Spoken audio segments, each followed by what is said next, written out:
고물가 시대, 물가는 비싼가, 싼가, 아니면 우리의 가치가 떨어진 건가? 안녕하세요, 사고노트입니다.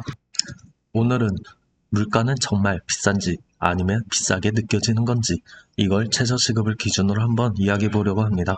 왜냐하면 최저시급은 법으로 정해진 시간의 최소 가격이기 때문입니다. 이 기준으로 보면 물가가 오른 건지 아니면 내 연봉이 물가를 따라가지 못한 건지 조금 더 선명해집니다. 그래프를 보시면 물가 상승률은 최저시급과 비교하면 대체로 시급이 오른 속도보다 낮았습니다. 특정 몇 가지는 당연히 많이 오른 게 있을 수는 있는데 하지만 대부분의 식품과 공산품은 최저시급이 오른 폭만큼 같이 오르지 않았습니다. 그래서 숫자만 놓고 보면 이렇게도 말할 수 있습니다.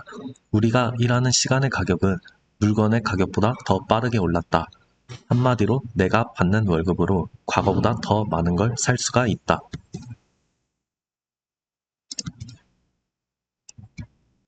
2011년쯤 최저시급은 4,000원대였습니다. 그때 소주 한 병은 3,000원쯤 했습니다. 1시간을 일하면 소주 한 병을 사고 잔돈이 조금 남았습니다. 지금은 최저시급이 만원 시대입니다. 소주는 5,000원 선입니다. 1시간을 일하면 소주 한 병이 아니라 두 병에 가까워졌습니다. 공깃밥은 예나 지금이나 1,000원 선이고 음료는 1,000원에서 고작 2,000원 선이 되었습니다.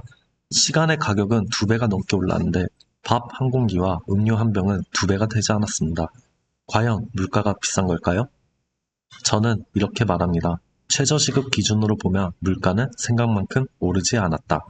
그런데 우리는 물가를 보기 전에 자기 자신을 먼저 비교합니다. 과거의 나와 지금의 나를. 과거에는 신입이 100만 원을 받을 때 10년차 선배는 300만 원을 받았습니다. 시간이 지나 신입이 200만 원을 받습니다. 그런데 나는 여전히 300만 원 근처에 있습니다.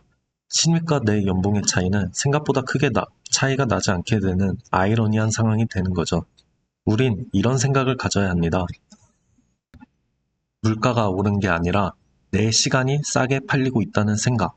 내 월급은 쥐꼬리만큼 오르는데 주변의 모든 것은 나보다 많이 올랐다는 생각. 하지만 이건 물가의 문제가 아니라 내 월급 구조가 따라오지 못하는 문제일지도 모릅니다. 왜 그럴까요? 회사 입장에서 보면 월급의 파이는 한정되어 있기 때문입니다. 신입의 월급은 최저시급처럼 기준이 정해져 있습니다. 법적 근로 시간과 맞물려 있기 때문이죠. 하지만 경력직의 월급은 정해진 선이 없습니다. 그래서 최저시급이 오르면 먼저 채워야 하는 건 신입의 월급입니다. 그러고 나면 남은 파이로 경력직의 인상을 나눕니다.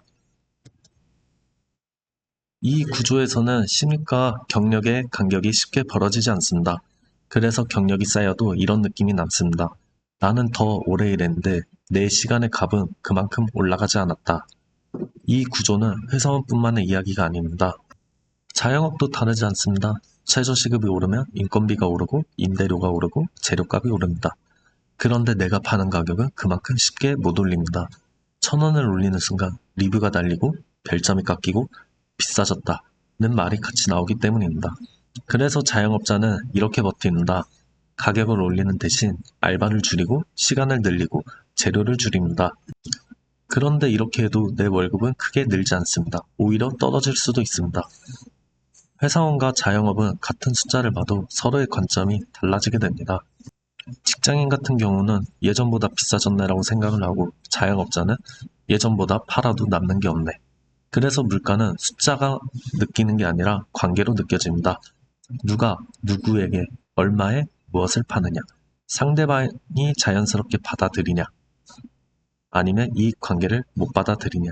이 관계가 조금만 틀어지면 물가는 갑자기 비싸진 것이 됩니다.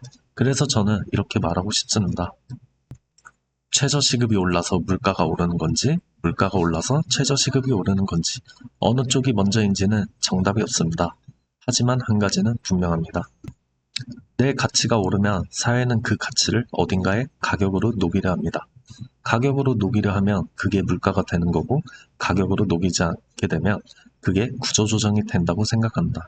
물론 여러 이유도 있겠지만 대부분의 사업하시는 분들의 생각은 저랑 같은 생각일 겁니다. 다음에 계란 한 판을 들 때 이렇게 한번 생각해 보세요. 이건 비싸진 걸까요? 아니면 내 한 시간이 그만큼 가볍게 쓰이고 있는 걸까요? 오늘도 같이 생각해보는 사고노트였습니다. 감사합니다.